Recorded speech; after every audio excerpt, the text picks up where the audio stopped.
زیادہ نقصان ہوگا۔ اب جب اس چیز کو پانے کے لیے، جو اتنی بڑی بڑی چیزیں ہیں، ان کو پانے کے لیے ہم نے گھر چھوڑا،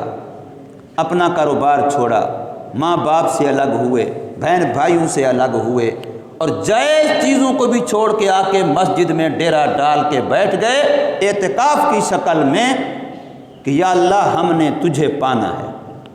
سب کچھ چھوڑ سکتا ہوں پر تیرا دامن نہیں چھوڑ سکتا، سب قربانی دے سکتا ہوں پر تیرے سے فراق برداشت نہیں کر سکتا۔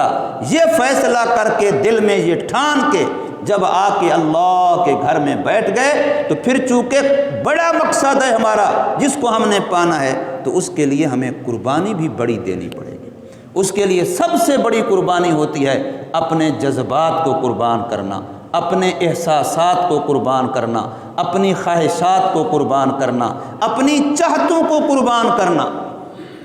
آرزوئیں خون ہوں یا حسرتیں پامال ہوں،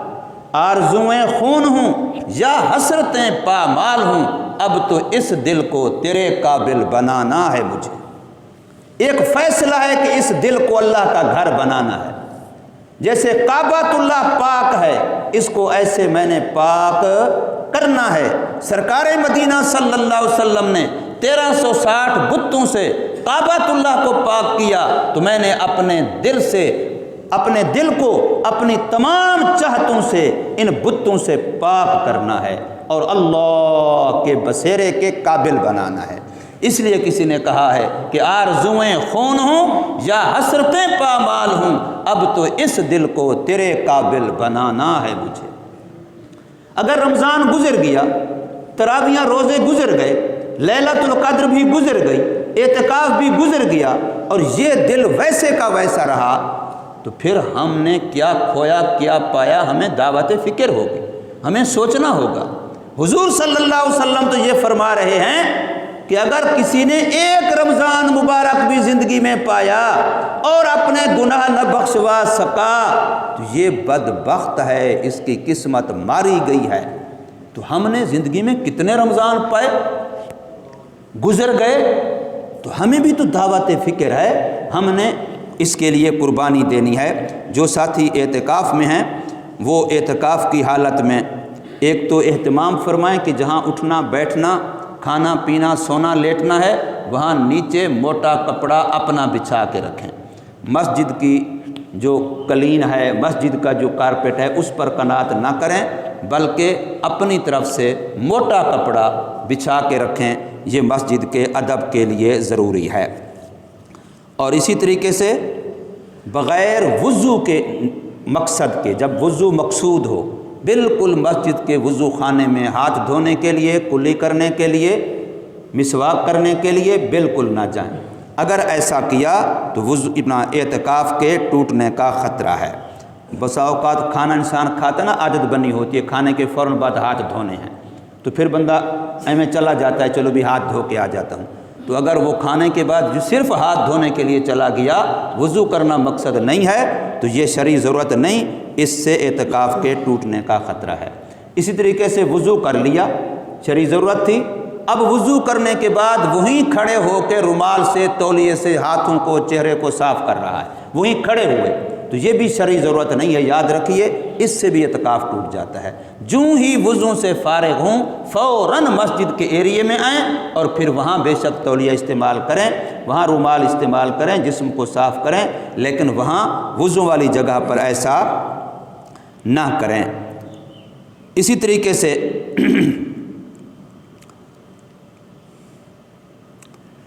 جہاں انسان کے جیب میں کئی ساری چیزیں ہوتی ہیں جو وضو کرتے وقت جیب سے نکال کے رکھنی ہیں، پگڑی باندھی ہوئی ہے اس کو اتارنا ہے فلاں، تو اس طرح کی جتنی زائد چیزیں ہیں وہ ساری پہلے مسجد کے اندر نکالیں، وہاں جا کے نہیں کہ ساری چیزیں جیب میں ساتھ لے گیا، اب وہاں کھڑا ہے، کبھی گھڑی اتار رہا ہے، کبھی موبائل نکال کے رکھ رہا ہے، کبھی کوئی پگڑی اتار کے رکھ رہا ہے، کبھی مسواک ہے تو اس کو رکھ رہا ہے۔ اس طرح کی چیزیں وضو سے پہلے وہاں رکھنے میں جتنی دیر آپ کی لگے گی، یہ آپ بغیر ضرورت شرعیہ کے مسجد سے باہر کھڑے ہیں۔ آپ نے جو چیزیں وضو میں آپ کو ضرورت نہیں ہیں ان کو پہلے آپ مسجد کے اندر، یہاں مسجد کے ایریے کے اندر رہتے ہوئے ان کو یہاں رکھ کے جائیں۔ بعض لوگوں کا یہ خیال ہوتا ہے کہ کہ اعتکاف میں مستقل چپ رہنا شاید کوئی عبادت ہے، تو یہ بالکل غلط تصور ہے۔ محض چپ رہنا اسلام میں سرے سے عبادت ہے ہی نہیں۔ ہاں کم بولنا، بلا ضرورت نہ بولنا، یہ تو اچھی بات ہے، من سامتا نجا، لیکن بالکل چپ رہنے کوئی عبادت۔ ایک بندہ وضو کے لیے باہر نکلا ہوا ہے یا تقاضے کے لیے باہر نکلا ہوا ہے، اب کوئی بندہ بات کرتا ہے تو وہ جواب نہیں دیتا، جائز بات بھی منہ سے نہیں نکالتا اور اشارے کر رہا ہے، تو یہ غلط تصور ہے۔ بات جائز جو ہے وہ مسجد کے اندر بھی کر سکتا ہے اور ادھر جاتے آتے بھی کر سکتا ہے، البتہ بات کرنے کے لیے رکے نہیں۔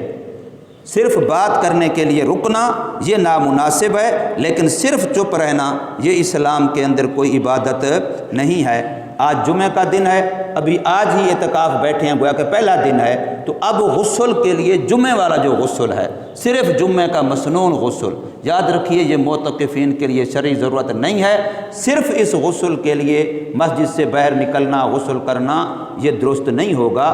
ان کو مسجد کے اندر رہنا چاہیے۔ اول تو غسل بالکل نہ کریں جمعہ کے لیے، کوئی اتنے دن نہیں گزرے ہیں کہ اس سے ان کے جسم میں تعفن ہو گیا، پسینہ ہو گیا، فلاں ہو گیا، کوئی ضرورت نہیں ہے۔